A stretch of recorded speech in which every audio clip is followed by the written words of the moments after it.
In this video, I'm going to be telling you all about Microvision, ticker symbol MVIS. I'm going to go deep and put this company under a microscope, literally, to give you all of the latest news, developments, likelihood of a buyout, and I know you've all watched that Teardown video. So we're going to be talking about that. We're going to be talking about MVIS post the Teardown video. What should we expect? And guess what, baby? I got something very, very special planned for you today. But I'm not about to spoil a surprise. So stick around, because we're going to be starting right now. What's going on? My name is Pat from Top Ticker Trades. If this is your first time here and you want to learn how to grow your wealth through investing and trading in the stock market, make sure you start now by subscribing and tapping that bell so you never miss a thing. Alright, so the bad news today is that we're going to start with the boring stuff first. But since I know you don't like boring and I sure don't like boring, I'm going to go through it fast, baby, so we can get through it quickly and then move on to the fun stuff. Okay, so let's start with the most recent 8K filing so that I can quickly show you the results of the May 19, 2020 shareholders vote on 6 different proposals. Let's get into it right now. Quick, I'm not going to spend a whole lot of time on it, but we're going to run through it, so try to keep up. So for proposal number 1, first of all, there's 6 proposals here that the stockholders voted on, and first one is all the company's nominees for director were elected by the votes set forth in the table below. So out of these 7 nominees, we got Simon Biddiscombe, or however you pronounce it. He got 55 million, or around 55 million, 4 votes. Robert P. Carlisle got 54 million. Yelon Farhi got around 56.5 million. Perry Mulligan got 47 million. Sumit Sharma 58 million. Bernie D.L. Strom got 54 million. Then Brian Turner got 50 million. And you guys can see the rest, the withheld and the broker non-votes and all that. I'm not gonna read them out loud, but you can feel free to pause if you need to see those. So proposal number 2. Approval of an amendment to the amended and restated certificate of incorporation to amend the total number of shares of the company's authorized common stock required a majority of outstanding shares for approval and did not pass. Okay, so proposal number 3, approval of an amendment to the amended and restated certificate of incorporation to enable a reverse stock split of the company's common stock required a majority of outstanding shares for approval, and that passed. Then, moving right along to proposal number 4, the stockholders approved the 2020 Microvision Incorporated Incentive Plan by the votes set forth in the table below. So, moving on to number 5, proposal 5, the stockholders ratified the appointment of Moss Adams LLP as the company's independent registered public accounting firm for the fiscal year ending December 31st, 2020 by the votes set forth in the table below. You guys can check that out. Proposal number 6, the stockholders approved on an advisory basis the compensation of the company's named executive officers by the votes set forth in the table below. So you guys can check that out. Okay, cut! Enough of this boring crap already. Let's move on to something else. Like the PicoP. Yeah, correct me if I'm wrong, but isn't Microvision known for their PicoP technology? You know, PicoP. Oh, I'm silly. It's PicoP, not PicoP. Dang, I'm an idiot. PicoP. Alright, guys, let's not tell anybody about this, okay? It's kind of embarrassing for me. Anyhow, this company, as I'm sure you already know, has some pretty badass technology, man. It's got some pretty cool stuff, okay? They got a whole lot of patents they own, but we're not really here to talk about technology, at least not right this second, okay? I'm sorry to say, I'm going to go over a few other things first that may be kind of boring, but I am going to go over them very, very fast, so don't you worry. We got fun stuff coming up soon.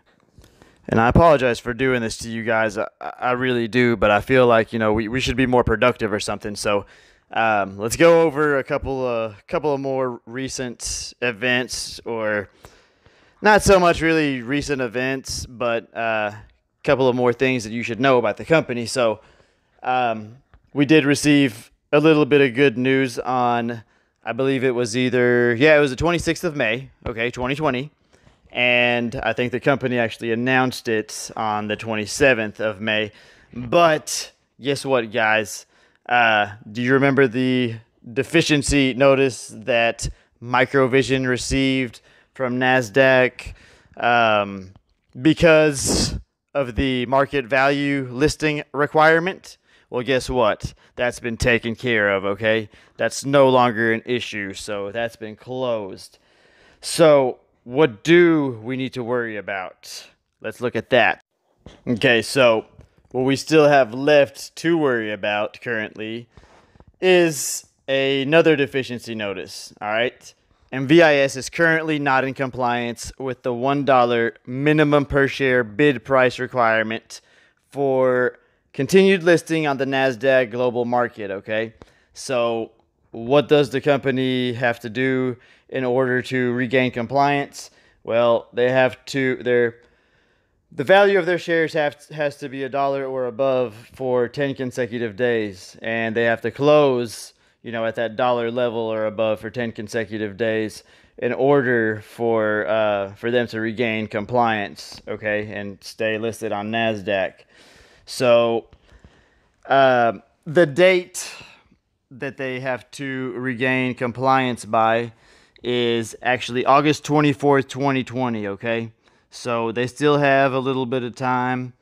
Man, I'm really rooting for them. I'm hoping they can do it. And right now, though, only time will tell. So we'll see how that goes down. But the company does have options, okay? If their share price is if they're unable to get their share price to $1 or above for 10 consecutive days. One of these options, and this is probably the most likely option, would be to do a reverse split. Now, if you guys remember from the 8K that we reviewed earlier, shareholders have approved this, and it's likely to happen if the company cannot get their share price up. So just keep that in mind. I believe it's going to be a 10-to-1 reverse split if it does happen. So that is always a possibility. Now the company is also looking to license some of their intellectual property, and of course, we've been hearing tons of rumors of buyouts, and I believe the company does mention something along the lines of that they are in talks with other companies, and they're kind of hinting at a potential buyout, but they haven't given us any kind of solid information, so we don't know. But we're gonna, I guess, wait and see how that plays out too. Now, before I forget, I need to mention one more thing that needs to be updated from my previous video about Microvision, and that has to do with the company's financial situation. So as of March 31st, 2020, the company had $2.3 million of cash and cash equivalents, and they did get a PicoP loan due to the CARES Act of 2020. Okay, they got, I believe, $1.2 million off of that. they got some, they had the Lincoln Park deal, okay, the Lincoln Park Capital deal, the purchase agreement. So now the company reported that they do have enough cash and cash equivalents to make it through the fourth quarter. So in my previous video, I think I said the summer. So I apologize for reporting that, okay? All right. But let's move on. So I know you guys recognize that, okay? That's part of the teardown video, okay, of the Hololens 2. And I did include, I guess, information about that video in my previous video on Microvision, but we're going to get a little bit more detailed today. We're going to really, tear it down. No pun intended. Okay, so let's get started. So we do know that this dude spent, $7,700 or Canadian dollars, whatever, on his Hololens 2. It's a Trimble XR10, and he decided to basically tear it down to either, I guess, find out for himself or to prove to the world that, Microsoft indeed was using Microvision components in the Hololens 2. So he did that, and he did, find what he was looking for. And everybody was very happy about that. People really commended him on it and told him he did a good job. And, he did do a good job finding that stuff, but he did break his Hololens too. But I don't think he really cares, and, whatever. So on May 12th, 2020, which was after this video was released, the VR/AR Association had a live webinar, and the man did such a good job with this video that everyone just went crazy. And on May 12th, when the VR/AR Association was doing their live webinar, okay, there was a Microsoft employee named Allison Failing, and she was being bombarded with questions about Microsoft buying Microvision. So she finally got angry and ended up saying a cuss word on the live webinar. Nah, I'm just messing with you guys. You should know better. She didn't really cuss, but she did reach out to the PR team at Microsoft, who got back with her at some point during the webinar and told her that Microsoft would not be buying Microvision. This was just a rumor, is what they said. So I do have the audio clip of this incident. It is in my previous MVIS video that I keep referencing. So I'll make sure that I do leave a link to that video, or actually it'll pop up on your screen at the end of this video. So make sure you go and check that out when the time comes. But we also saw articles about this rumor popping up all over the internet, okay? Most of these articles were getting their information from the Florida Independent, and obviously these articles were all bogus, or at the very least, they were publishing bogus information. So I do want to go back to the teardown video very quickly, and while I'm not trying to take anything away from the video, I was under the impression, and I even said this in my last video, that everyone was aware about Microsoft's use of Microvision components in the HoloLens 2. So I want to direct your attention to an article that I found on, I don't even know how to pronounce this, so I'm just going to spell it. It's kguttag.com. All right. So the article that I keep referencing here, the author obviously, he states it does not change things significantly for Microvision, and what he's referring to is the information that was yielded to us in the teardown video. All right. And then the next thing that I need to point out here is, and this is referencing Microsoft's, Microvision parts in the Microsoft HoloLens. So as he says here, HoloLens 2 was using technology licensed from Microvision for well over a year. This blog was written about Microvision being in HoloLens 2 since February of 2019. Many other sites have written about it. Anyone investing in Microvision should know it. So I'm not going to click on the link now, but it is legit. I have checked it out. This dude has been writing about, Microsoft HoloLens and the Microvision parts since February of 2019.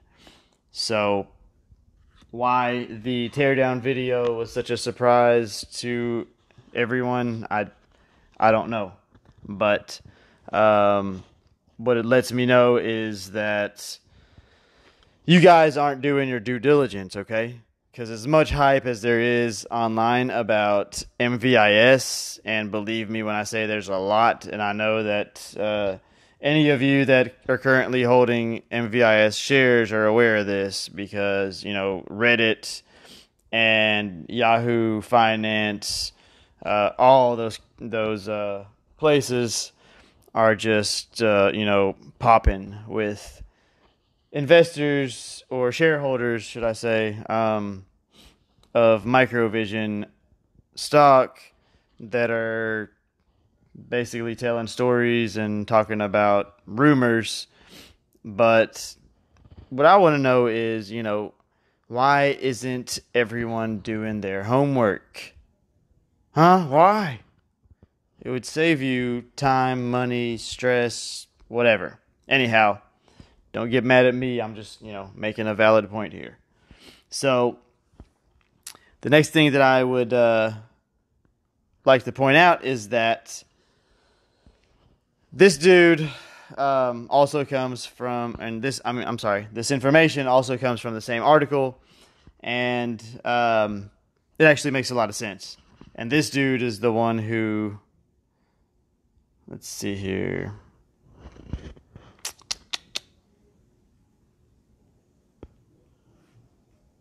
Where in the heck is it? Oh, heck. Right here. It says, most importantly, for whatever reason, Microsoft, of all companies, never felt the need to buy Microvision. Microvision was trading for well below $50 million just a few weeks ago, and even paying a multiple would be chump change for a program that reportedly has cost Microsoft billions. Most likely, Microsoft got a license where they were not worried about Microvision getting bought. Microsoft also did not think so much of Microvision's technology and patents that they felt they needed to keep anyone else from buying Microvision. And this is something I was pointing out in my last video. I mean, people on all these different message boards are talking about, buyout rumors. I've seen, them talking about Apple. It all started with Microsoft, and then all of a sudden, Apple's going to buy them, and Tesla, and, everybody else. Microsoft better hurry up. Oh, they're just trying to, keep their shares down. And, man, get out of here with that crap. Okay? Open up your eyes. Alright? I mean, if Microsoft wanted this company, they would have already bought them. Obviously, they don't care. And, if there was such a, if there was such a urgency to buy this company, I mean, you would see Tesla and Apple and everybody else already, all over it. Microsoft wouldn't have an opportunity to just chill and sit back and relax. Okay, that's all I'm trying to point out. If it's too good to be true, it's probably not. If it, sounds like BS, okay? If it sounds like BS, it probably is. If it smells like, it probably is. So anyhow, I did tell you guys at the very beginning of this video that I had something special planned, and I do. So I'm going to go ahead and take you guys there now. So I suppose you guys expect me to, fulfill my end of the bargain here now. So I guess I have no choice but to do so. Um, what I what I have for you guys is an analyst, okay? And I will be speaking with this analyst to get, I guess, her opinions and just her take on microvision and kind of explaining different things to us. So I think you guys will enjoy this. I certainly enjoyed interviewing her. But without any further ado, because we don't have much time, check it out.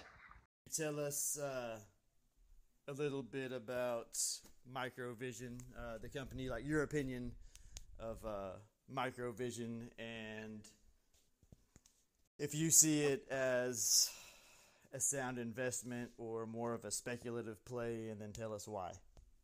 I'd definitely say it's a speculative grade in terms of, well, just starting off with their balance sheet in general and their overall solvency. I mean, in general, you have their, if you just look at their quick ratio, it's less than 50% or less than roughly 0.5.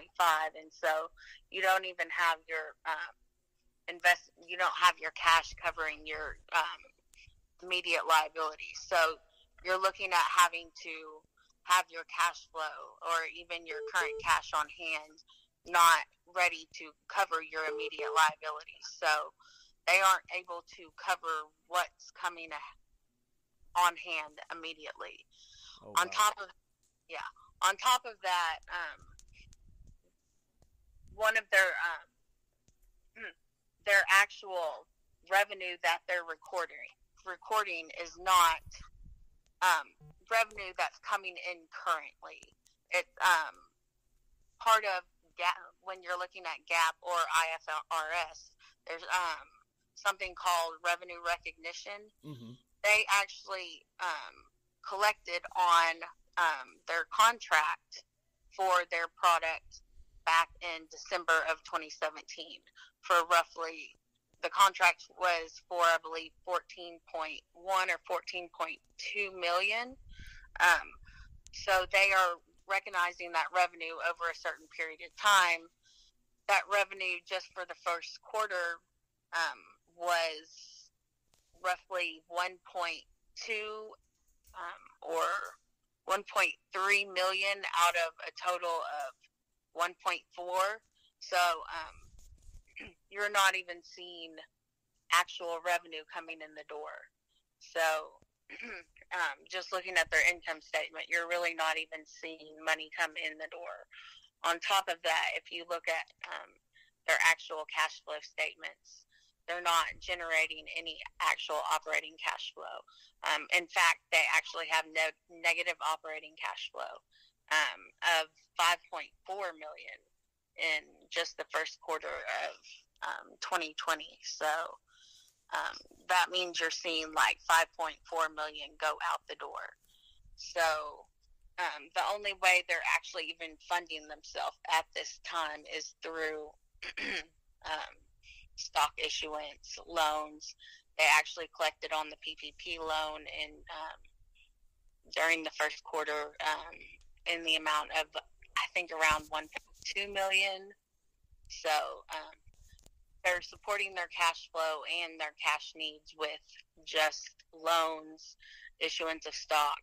So this company isn't solvent. This company isn't producing their own income. In fact, they actually stated in their most recent 10Q that, let's see if I can actually find it. Sorry, bear with me for just a second. Yeah, it does sound pretty concerning what you're telling me here. Yeah, they're saying they require additional capital to fund our operations and implement our business plan.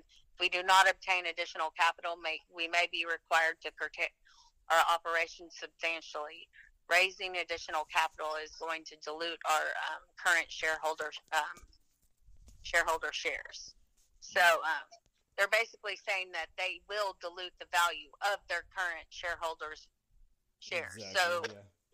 they're already saying they're about to dilute the value of Right. what you're owning. So right there, that tells you that the value of what you currently own is going to be diluted. Exactly. And I did see they filed an 8K recently where the shareholders voted, and they did approve a split. So yeah, I I see that believe they're happening. discussing about 10-1. Mm-hmm. That's That's about what I got. And then so they did also mention the Lincoln Park capital deal, or the purchase agreement with them, which will allow them to make it through the fourth quarter, is what they're saying. And then after that, it seems that the company just doesn't know what's going to happen. They have no guidance for us after that. What's your take on that? What do you think's going to happen? Yeah, pretty much. With the funds, I believe is about $6.2 million that they've raised since the end of the first quarter through stock issuance. That on top of the $1.2 million they got through the PPP loan. That's pretty much, they've said that that's expected to fund operations on top of what they have cash on hand currently. So they're expecting roughly 8.2, 8.7. So about 10 million roughly to get them through the end of fiscal 2020. And besides that, they really don't know if they'll have sufficient capital to last them through the end of this year. So going forward, basically, they're not producing the cash flow to support operations. They're only leaning on capital and raise capital. So basically, they're telling you, hey, we're going to further dilute shares or borrow and leverage up. Basically, the only thing I see happening is shareholders will luck out if you see a leverage buyout. Otherwise, you're probably going to see even possible bankruptcy, and just basically you might get pennies on the dollar. And for the people that are listening that are new and are not familiar with what a leveraged buyout is, can you explain that very quickly to them? When a company has basically borrowed a significant amount of money to basically fund themselves, they have a massive amount of, say, loans on the books or massive amount of liabilities on their books. A company can come in and basically take on the assets of that company, taking on that company's capital and just taking on their debt. And so is this, would you call this a good thing or a bad thing for shareholders? If that were to occur, it'd probably be better for shareholders versus what's currently occurring. And the reason I asked you to, I guess, go into details on what a leveraged buyout would be is because... With it being, when I say leveraged buyout, it's basically because you're restructuring the company because the company is considered insolvent. And it usually occurs with your private companies more often. As we know, this company is kind of teetering on and off with NASDAQ just because I think it was May 27th, they were declared that they were eligible again. Right, yeah. They received 2 insufficiency notices, and one of them they're still not in compliance with, that one being that their share price is not above $1. So I believe they have till August to make good on that, and that in doing that they have to close with the share price above $1 for 10 consecutive days. So I hope to see that happen for those that are holding the shares. Otherwise, from my understanding, there's only 2 options. One would be for them to get delisted, but I believe they're not going to let that happen. So I believe where they're going to go is by them doing the split. right, Or that the reverse split. Yep. But just to take it back to what we were talking about earlier, I knew that some of our listeners, I guess, are new to investing, and they wouldn't understand what a leveraged buyout was, and I didn't want them to get it confused with an actual the company being acquired by another company, because there are a lot of rumors. Actually, these rumors have been everywhere. So it is technically, it is basically the company being acquired. It's, but a lot of times it's the company coming in and taking out their debt more often, or restructuring their debt. Right. And so, they take on the equity a lot in a much harsher manner versus the debt. Right. So, can you give us any insight on whether a possible, because this has been a big rumor, and it did drive the share price quite a bit.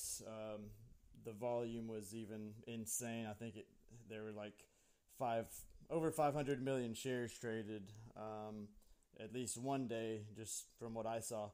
And that was around the time, it was right before earnings. The earnings report came out, and people were under the impression that Microsoft would be buying out Microvision.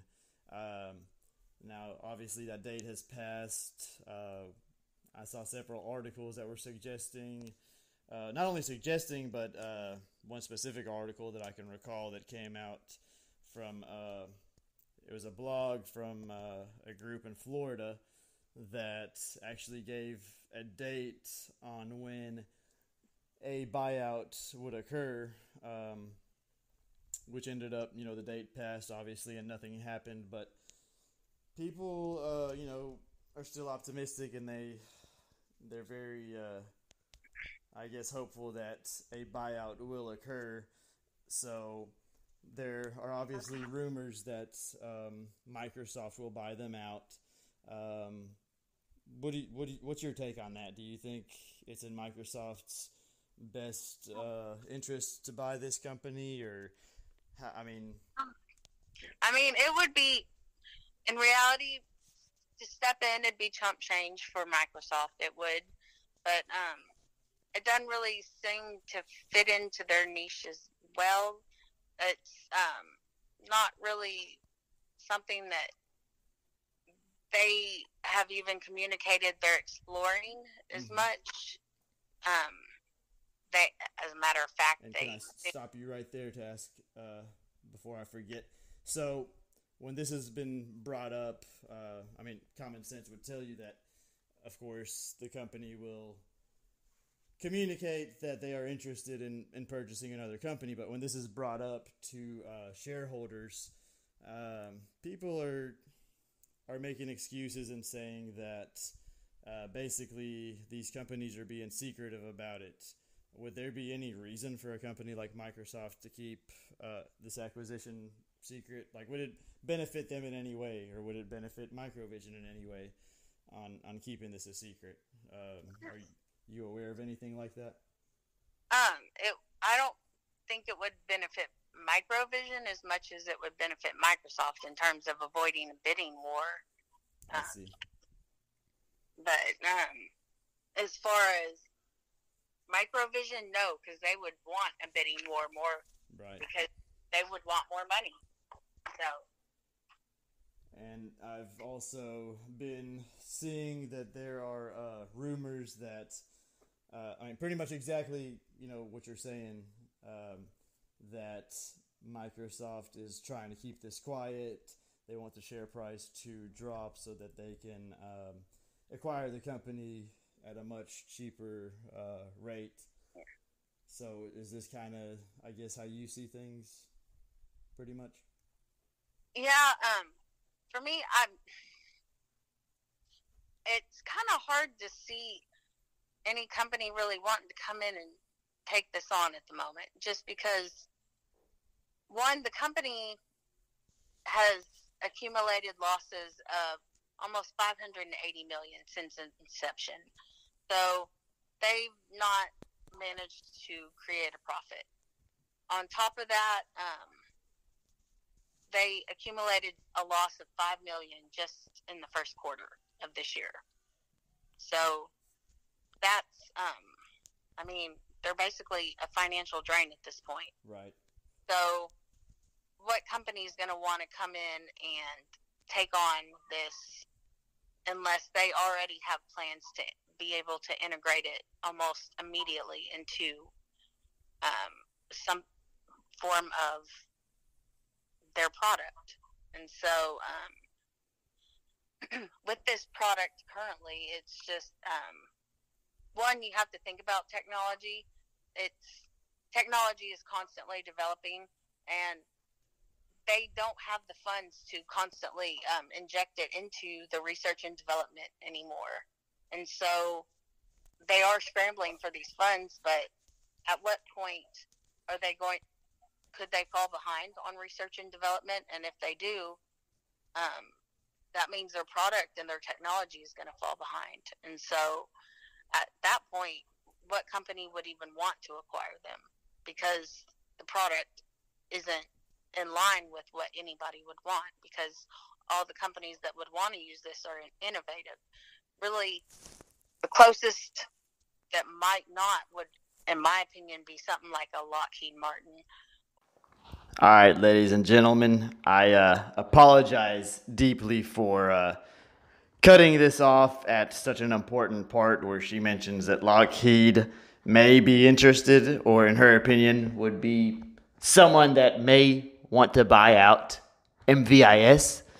But I didn't want this video to be 2 hours long. So what I decided to do is I'm going to cut it short here. I will upload a part 2 of the interview as just as a standalone video, where it'll just be the rest of the interview. Well, I don't know if it'll be the entire rest of the interview. I may have to break it down into parts. Just need to look at how long it is. Because like I said, I'm not trying to upload hour-long videos, and this one has gone way too long. So do me a favor. If you appreciate the information that you have received today, hit that like button for me. Smash it. Do whatever you got to do. Caress it. I don't know. I don't care. As promised, if you look on your screen, you should very soon be seeing a link to the other video that I referenced in this video.